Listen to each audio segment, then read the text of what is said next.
We started Diaspora Kapita in 2014, but then it was a predecessor to a company called Show. So how we started, it was about 5 individuals in South Africa, all from Zimbabwe. And we said to ourselves that, look, we've lost a lot of savings in investments in Zimbabwe because of the normal challenges that Zimbabwe always goes through. So here we are, we're now in South Africa, we're now rebuilding our careers. But we need to be able to start something that we can build that in a couple of years, it can assist us as part of our retirement plan.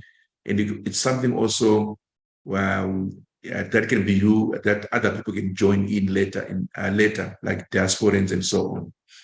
So when we started, we started by doing contributions. I think each member was doing about 3,000 rands per month. So in total, that was about 15,000 rands. So I think with the exchange rate, then you'd say that in total, that was like 1,000 US that were contributing in totality out of the five individuals. So we were just contributing those monies every month. And then what we would do with those monies would be anyone within the group would borrow those funds. They would go and invest and repay the money back to our company. So we did that for a couple of months. I think it was 1 or 2 years. But then we realized that we were not growing because everyone was an equal shareholder with equal say in the company. In 2014, and then we decided that we need to open up this small entity to other individuals. So before we opened it up, already we had acquired a property in South Africa where we're getting rental income. So we opened the venture and we started a company called Diaspora Kapita. So diaspora stands for people that are not residing in their country of origin. So it could be Nigerians in America, or Nigerians in South Africa, Zimbabweans in UK, or Israelites in America. So that's the term diaspora. So we say because the money is coming from the diaspora, and then we should name our company Diaspora Kapita, so that we can reference back that this is how we started this entity.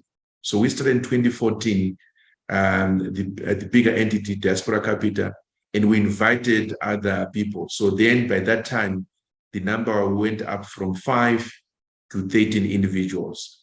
Then that was the first thing. The second thing, we also said, we want to remove the restrictions.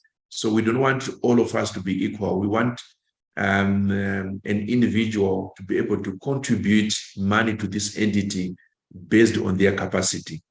So, and we also agreed that we're going to do these contributions for about 3 years. So every month, everyone that was going to be part of this entity should contribute a minimum of 3,000 rands. And then they should do that for almost 3 years.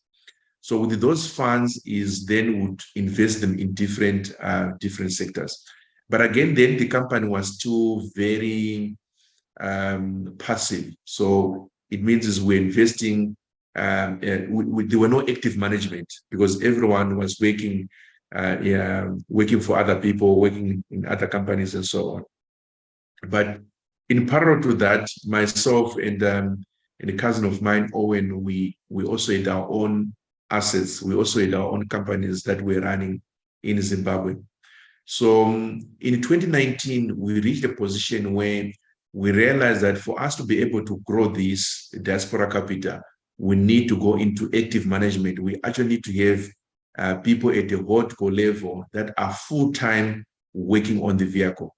So then I was working for a company called PwC, which is an auditing firm.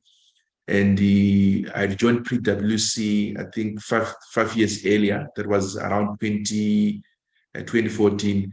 And how I joined PwC was that we had also sold a company that I was working for. So there was a company that I was working for, which we formed with 5 individuals. So it was a consulting company. We formed it. We ran it for 5 years. Then PwC approached us and we sold our company to PwC. So when you sell a service company, you're actually buying contracts and you're also buying skills. So they tied us and we had to work for them at least for 2 years. So in 2019, it was very, I think the time was right for me to leave PwC and then to come and run Diaspora Kapita on a full-time basis. So in 2019 is we started to run Diaspora Kapita on a full-time basis. Then secondly, we also said we need to consolidate.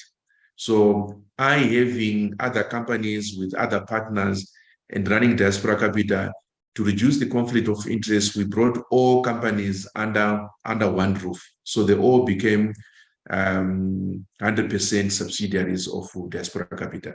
So our objective from day one was that at some point in time, we need to open up Diaspora Kapita to the rest of the diaspora community, which is what we are doing now. So in September, going forward, is we're going to open Diaspora Kapita to the rest of the Zimbabwean community that want to be able to invest in Zimbabwe, invest in South Africa, or to invest in any African countries via Diaspora Kapita.